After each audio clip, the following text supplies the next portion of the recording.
So let's do a brief introduction to reinforcement learning. Reinforcement learning is very similar to classical control. As you see, two structures, both of which are feedback loops. On the right, we have the classical control loop, and on the left, we have the reinforcement learning loop.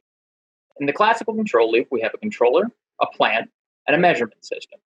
In reinforcement learning, the controller and the measurement system are taken in the form of an agent.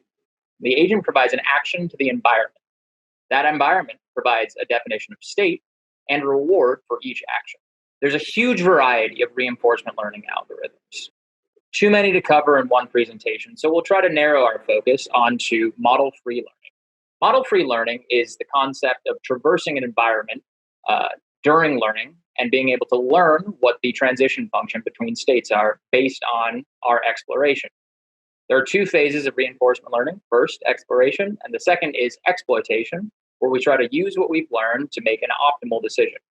Model-based learning, conversely, uses some type of simulation or a definition of the environment to optimize an action without having to learn what that environment is first.